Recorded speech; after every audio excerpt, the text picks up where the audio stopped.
This is a video to show you some basic airway management if a patient is not breathing or not breathing normally.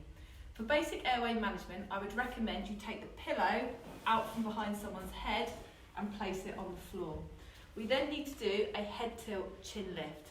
So one hand on their forehead, 2 fingers underneath the bony bits underneath their chin, and we're going to push back with this hand and I'm going to pull up on here, and that will move the tongue from the back of their throat. If they're not breathing or not breathing normally, what we need to do is we need to ventilate them. There are different ventilation equipment. So the first one we're going to look at is a pocket mask. Pocket masks come in flat pack form, so what we need to do is push out the mask and pop the valve on here. If it does not have a valve, you cannot use this piece of kit. This valve here will protect you from the bugs, the viruses, the blood and the vomit. To use this, pop the mask onto the face, making sure the bottom of the mask is in the middle of their chin. Put your thumbs on the mask to give it a good seal, then an index or a middle finger under the angle of the jaw, so you make this J shape. We want you then to push down, pull up and breathe for the patient. If they're in cardiac arrest, we will do 30 compressions to 2 breaths. If they have a pulse, but they are not breathing, so they are in a respiratory arrest, we would breathe 10 breaths per minute. That is 1 breath every 5 to 6 seconds. Each minute, you must check for a pulse. If you do not have a pocket mask, we then would use a bag valve mask. Lovingly known normally as an ambi bag, but its proper name is a bag, it's a valve, it's a mask. These are for 2 people to use. You can attach to oxygen using the tubing. So turn your oxygen cylinder on, put the end onto the administrating bit and turn the dial to the maximum, so 15. Please then lay the cylinder down. If you do not have oxygen, that is fine. When you squeeze here, it pulls atmospheric air, so you'll still get 21% oxygen. You must have 2 people to use this. Nikki, can you help? Okay. I'm going to hold this on the same way as I would a pocket mask, so with thumbs along the mask, index or middle finger under the angle of the jaw. I'm going to push firmly, I'm going to pull up, and Nikki is going to squeeze this bag with one hand, just enough to see the chest move. And again, if they're in a cardiac arrest, that is 30 compressions. 5, 26, 27, 28, 29, 30. So 2 nice normal breaths.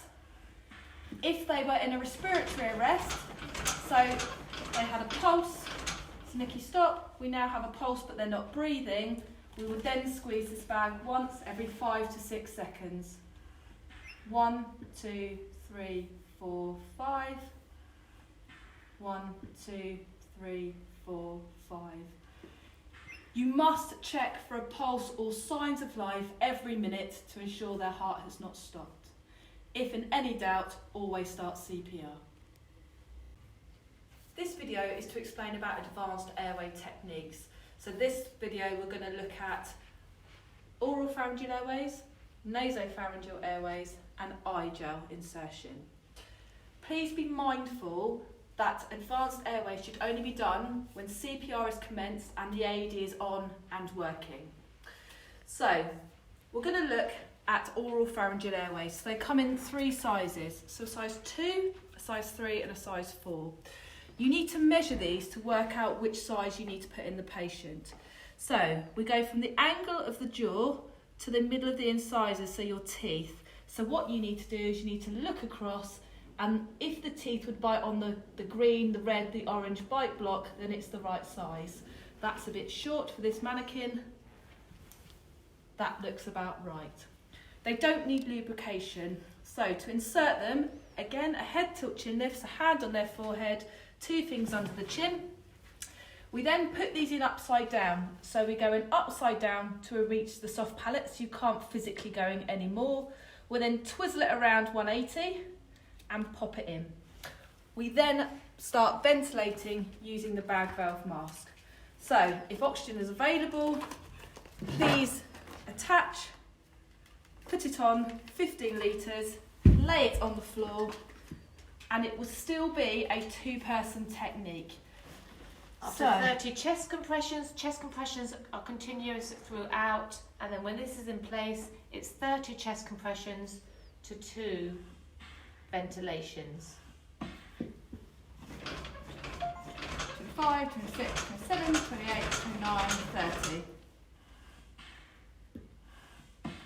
If for whatever reason the oral pharyngeal airway didn't work or we couldn't get it in, to take them out, just pull so it works with the curve, and that's when we would go in for the nasopharyngeal airways. So nasopharyngeal airways will be in your resus bag. There is a size 6 and a size 7, and they must be measured. So to measure them, you go from the tragus of the ear to the tip of the nose. So that is about right. But please look at the size of the nose to see if that's going to go in.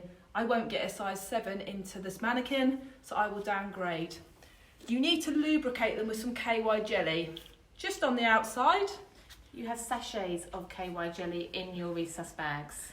Your right nostril is bigger than your left, so I would always try that first. And when you put it in, push down, not up. So push down.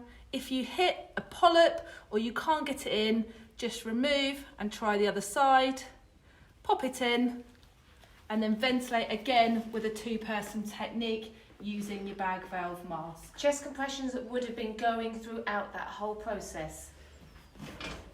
25, 26, 27, 28, 29, 30. 2 breaths. Sometimes the nasopharyngeal airways and the oropharyngeal airways, we won't be able to get them in, or we're very difficult to ventilate the patient. So this is where you would start thinking about something called an eye gel. We would recommend a size 4 eye gel for every patient past puberty. They come in a pack called a resus pack. So in the pack you get a tie, the supraglottic airway device for the eye gel, and some KY jelly. Please put the KY jelly here. Do not put it on here because it will fill the hole. Pop it here. We then do a head tilt, chin lift. Have the writing towards the patient's eyes and so I can see it. We roll over the tongue. We push down till we physically can't push anymore. We then detach the mask. We pop the end of this on here and we can ventilate using a 1-person technique. Once we're happy that it's in place, we can then attach the tie by hooking it on the lugs, and this makes airway management a 1-person technique, which is really helpful when there's not many staff around. This is classed as a secure airway, so really good for your ligature patients, for anaphylaxis, for our patients that may have coronavirus because it's a respiratory problem. If we were then to do a shock with the AED, when the machine tells us it's analysing, stand clear. What we need to do is disconnect the oxygen and move it at least 1 metre away. When we're back on, we attach it as normal. If we are to remove the eye gel, detach the lugs and pull.